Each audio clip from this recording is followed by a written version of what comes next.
Have you ever noticed how much you can learn from someone younger than you?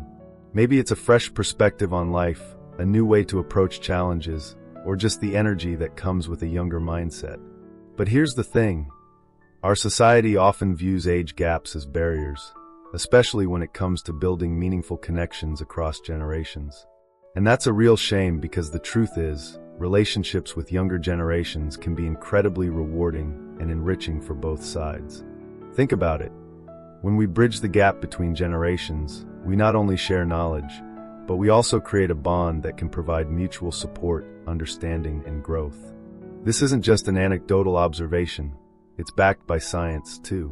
Studies have shown that intergenerational relationships can improve mental and emotional well-being, reduce loneliness, and even promote a healthier aging process.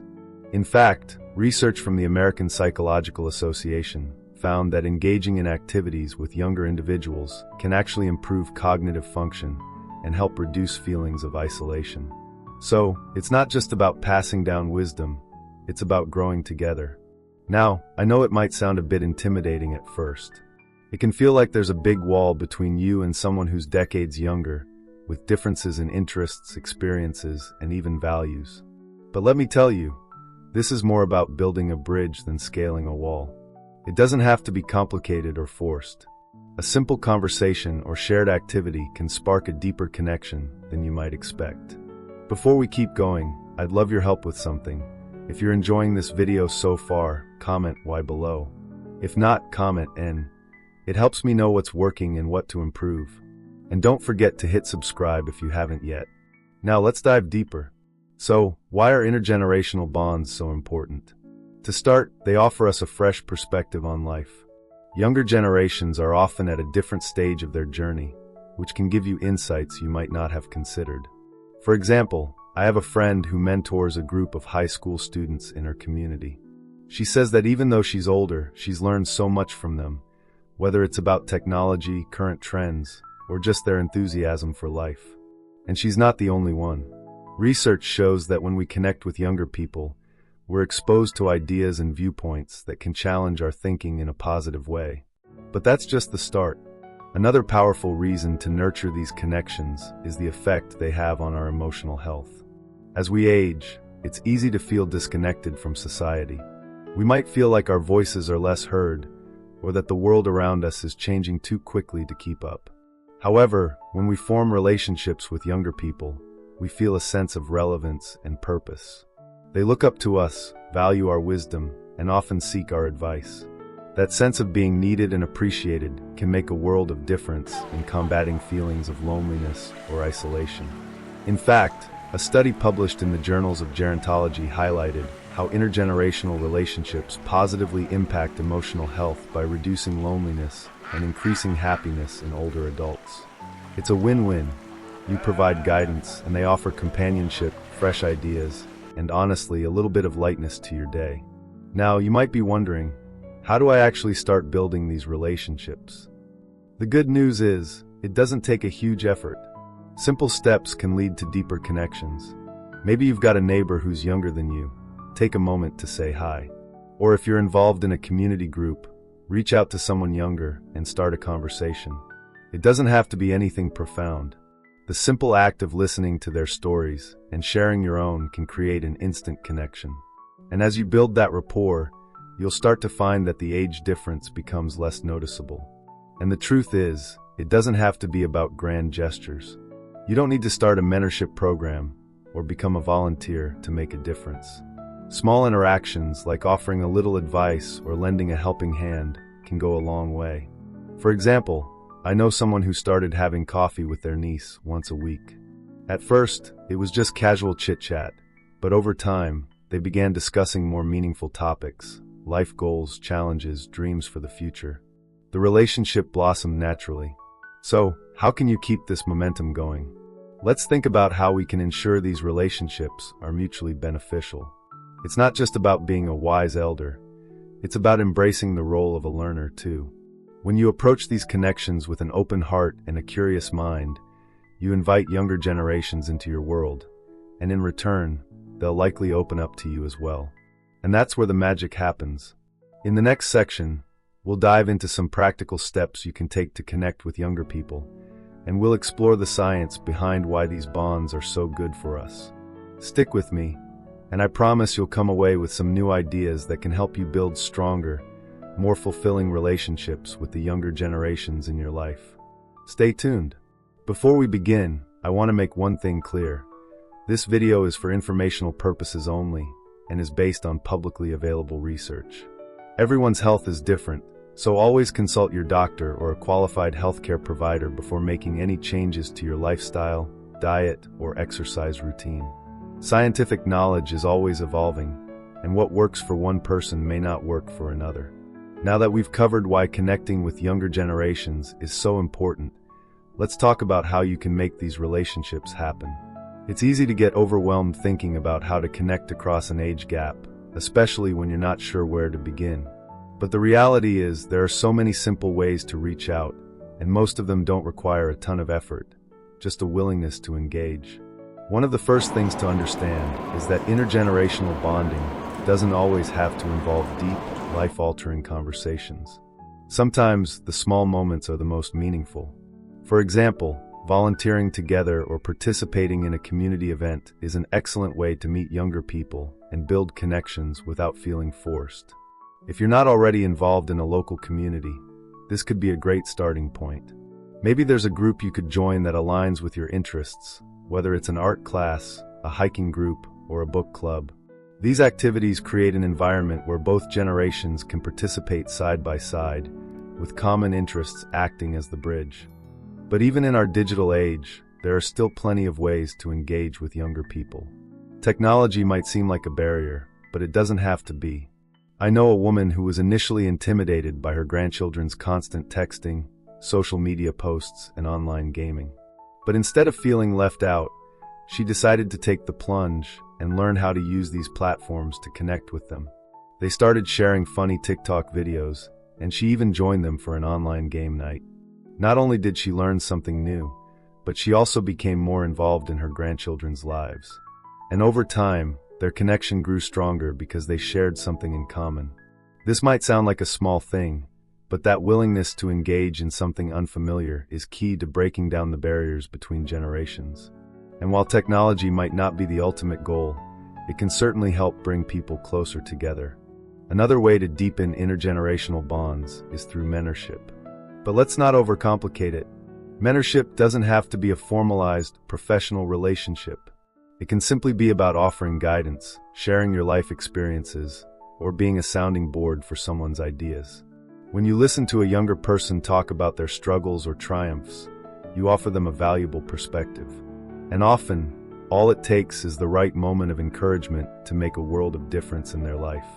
For instance, I have a friend who works in an office, and she's taken on an informal mentorship role with a younger colleague.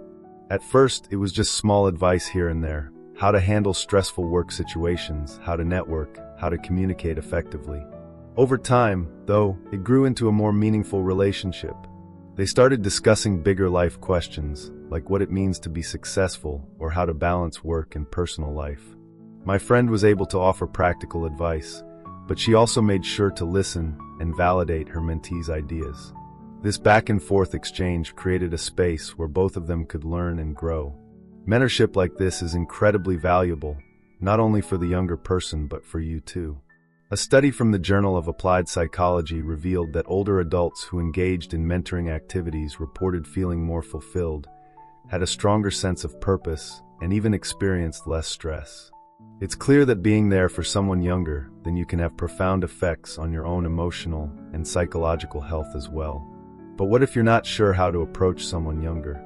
Maybe you feel hesitant or unsure of how they'll respond. I totally understand that.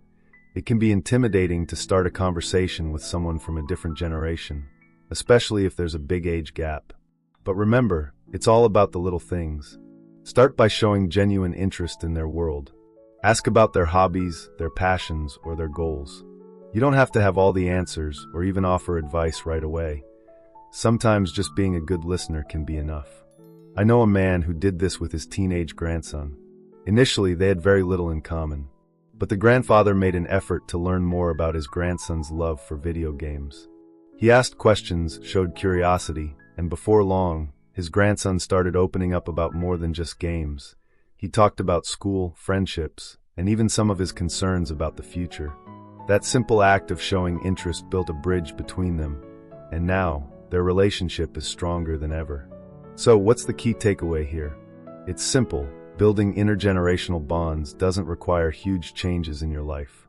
It's about taking small steps, engaging in shared activities, asking the right questions, and being open to learning from each other. And as you build these connections, you'll find that the benefits go beyond just gaining new knowledge. These relationships will also help you feel more connected, valued, and involved in the world around you. In our next section, we'll dive deeper into the emotional rewards of connecting with younger people and how these bonds can help you thrive at any age. Trust me, the impact is more far-reaching than you might think. So stay tuned for some powerful insights. Before we continue, I want to remind you that this video is for informational purposes only and based on publicly available research. Always consult with a doctor or healthcare provider before making any lifestyle changes. What works for one person may not work for another, and your health is unique to you. Now let's explore some of the deeper emotional rewards that come from building intergenerational bonds. We've already talked about how connecting with younger generations can help combat loneliness and isolation, but the truth is, the benefits go much deeper than that. These relationships aren't just about filling a gap. They're about creating a sense of purpose, meaning, and fulfillment, which are essential for emotional well-being, especially as we age. One of the most striking effects of these connections is how they can help us stay emotionally resilient. As we grow older, we might begin to feel less connected to the world around us, especially with the rapid pace at which things change. But when we form relationships with younger people, we get a chance to stay in tune with what's happening in the world, whether it's new trends, fresh ideas, or evolving ways of thinking. And that keeps us sharp, not just mentally, but emotionally as well. For example, I have a friend who regularly meets with her younger cousin, who's in her early 30s. Their conversations are a mix of lighthearted banter and deeper discussions about life, values, and how the world is changing. My friend finds that by keeping up with her cousin's evolving perspective, she feels more grounded and in touch with the younger generation's mindset. In return, her cousin benefits from my friend's life experiences and advice. Their relationship has grown into one of mutual respect, and it gives both of them a sense of vitality and purpose that transcends age. There's also the undeniable emotional boost that comes from being a source of wisdom and guidance. There's something truly powerful about knowing that your life experiences, your victories, struggles, and lessons, are helping someone else navigate their own path. This kind of meaningful connection nurtures a sense of value and belonging. And here's the thing, when you feel like you're contributing to someone else's growth, it's hard not to feel more connected to your own life and purpose. And the science supports this. Studies have found that older adults who engage in emotionally supportive relationships, whether with family, friends, or even younger generations, have lower levels of depression and anxiety, and they report higher levels of life satisfaction. In fact, research from the National Institute on Aging suggests that having a strong social support network, especially with diverse age groups, is linked to better mental health outcomes as we age. So, building these intergenerational bonds not only helps the younger person, but benefits your emotional health as well. But of course, it's not always smooth sailing. There are challenges to building connections with younger generations, and acknowledging them is part of the process. For one, there can be moments when communication feels difficult. Maybe you feel like you don't have much in common, or you're unsure of how to express yourself in a way that resonates with them. And if you're someone who didn't grow up surrounded by constant technology, social media, or the digital world, it might feel intimidating to engage with younger generations who are immersed in these spaces. I completely understand this hesitation. I've had conversations with older adults who feel like they don't quite fit in with the younger crowd because of these technological differences. But here's the key. Technology doesn't have to be the barrier you think it is. If you're open to learning, you'll find that these platforms can actually bring you closer together. Just like any new skill, it takes time and patience. I know someone who felt out of the loop when it came to social media, but instead of avoiding it, they decided to ask their teenage granddaughter to teach them. At first, it was a bit awkward, but over time, they found that not only did they learn new skills, but they also had a blast discovering new ways to connect. They started sending funny memes and commenting on each other's posts, and the relationship blossomed because they were willing to embrace each other's worlds. Another challenge might be generational differences in values or perspectives. It's natural to come from different places in life, and sometimes that can lead to misunderstandings. For example, younger people may have a more progressive viewpoint on certain issues, while older generations may feel more traditional. But here's where the power of listening comes into play. It's not about agreeing with everything. They may not agree with you either, but it's about being open to hearing their thoughts without judgment. Engaging in respectful dialogue allows both sides to see the world through each other's eyes, and in that shared space, true connection happens. But the beauty of these bonds is that they're about mutual growth. The more you listen, the more you learn about yourself, your values, and how you relate to the world.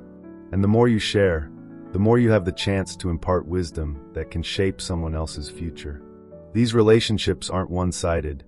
They're an exchange of ideas, experiences, and emotions that have the power to enrich both lives. In the next section, we'll wrap up with some final thoughts on how you can begin forming your own intergenerational connections and why it's never too late to start. Trust me, you're going to leave this video feeling inspired and ready to take the first step. Stay with me. Let's explore how these bonds can truly change your life. As we reach the end of this journey together, I want to remind you of the key takeaways about the power of intergenerational bonds. What we've discussed isn't just about connecting with younger people for the sake of it. It's about creating relationships that are mutually beneficial, enriching, and empowering for everyone involved. These bonds have the potential to enhance your emotional well-being, provide a sense of purpose, and even make you feel more connected to the world around you. If you take anything away from this video, let it be this. Building relationships with younger generations is not just about being a mentor or teaching them what you know. It's about embracing the opportunity to learn, grow, and share experiences. Whether it's through volunteering, mentorship, or simply spending time together, these connections allow you to both give and receive in ways that can transform your life. I know this might feel like a big leap, especially if you're just starting to think about how to build these relationships. But the truth is, it can be as simple as reaching out to someone in your community, making an effort to learn about their world, or showing an interest in their passions. These small steps can lead to meaningful connections that go beyond surface-level interactions. And over time, you'll find that age truly becomes just a number. We've talked a lot about the scientific benefits of intergenerational relationships, but don't forget the emotional rewards as well. There's something incredibly fulfilling about knowing that your life experiences are helping to shape someone else's future. At the same time, connecting with younger people can infuse your life with new energy, new ideas, and a renewed sense of purpose. It's a two-way street, and both sides benefit in ways that go beyond what you might expect. I'd like to leave you with one final thought. If you're ever unsure about how to start, just remember that every meaningful relationship starts with a single step. It doesn't have to be perfect, it just has to be real. Whether it's a casual conversation or a shared activity, you're opening the door to something that could enrich your life in ways you never imagined. We'd really love to hear from you. If you have any suggestions for future topics or questions you want answered, write to us in the comments below. We're here to help, and your input could inspire our next video. And if you found this video helpful, give it a thumbs up and subscribe so you don't miss out on more practical tips for healthy aging.